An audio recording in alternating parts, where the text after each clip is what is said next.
नमस्कार, आप देख रहे हैं बी भारत और मैं हूं आपके साथ खुशी। आइए रुक करते हैं आज की बड़ी खबर की ओर। एस जयशंकर की ड्रैगन को दो टूक बोले, चीन ने भारत के साथ समझौतों का किया उल्लंघन। अमेरिकी think tank Carnegie Endowment for International Peace में विदेश मंत्री जयशंकर ने कहा, जहां तक चीन के साथ हमारे संबंधों की बात है तो ये एक लंबी कहानी है।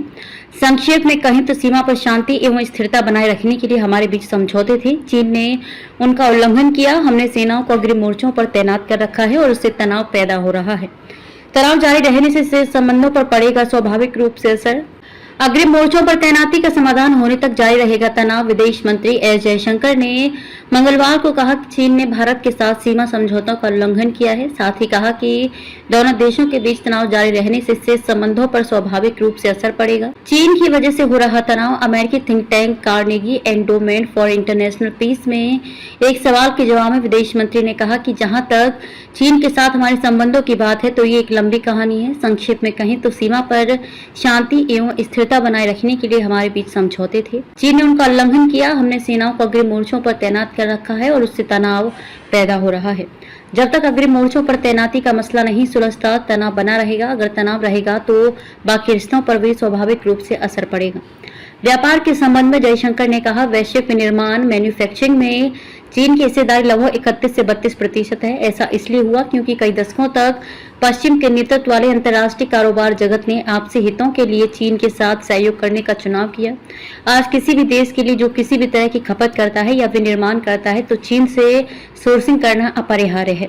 रूस और यूक्रेन के बीच संवाद कर रहा भारत। जयशंकर ने कहा कि भारत युद्धरत रूस और यूक्रेन के बीच संवाद स्थापित कर रहा है ताकि दोनों देशों को अपनी मतभेद सुलझाने में मदद मिल सके। उन्होंने कहा कि भारत की स्थिति यह है कि हम इस बात में विश्वास नहीं करते कि विभिन्न देशों के बीच मतभेदों या विवादों का समाधान युद्ध से किया जा सकता है।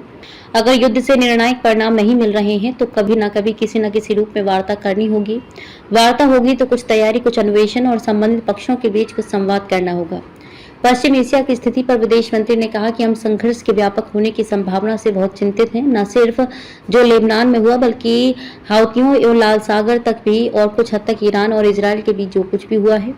एशियन नाटो के दृष्टिकोण से सहमत नहीं। जापान के नए प्रधानमंत्री शिगेरू इशिबा के एशियन नाटो बनाने के विचार के बारे में जयशंकर ने कहा कि भारत उनके दृष्टिकोण से सहमत नहीं है। उन्होंने कहा, भारत कभी भी किसी देश का संधि के जरिए सहयोगी नहीं रहा है। भारत का इतिहास अलग है और दृष्टिकोण भी अलग है। अमेरिकी think tank Carnegie Endowment for International Peace में विदेश मंत्री जयशंकर ने कहा, जहां तक चीन के साथ हमारे संबंधों की बात है तो ये एक लंबी कहानी है। संक्षेप में कहें तो सीमा पर शांति एवं स्थिरता बनाए रखने के लिए हमारे बीच समझौते थे। चीन ने उनका उल्लंघन किया। हमने सेनाओं को अग्रिम मोर्चों पर तैनात कर रखा है और उससे तनाव पैदा हो रहा है। अब तक के लिए बस इतना ही। फिर होगी आपसे मुलाकात ऐसी एक और बड़ी खबर के साथ। तब तक के लिए नमस्कार और देखते रहिए बी भारत।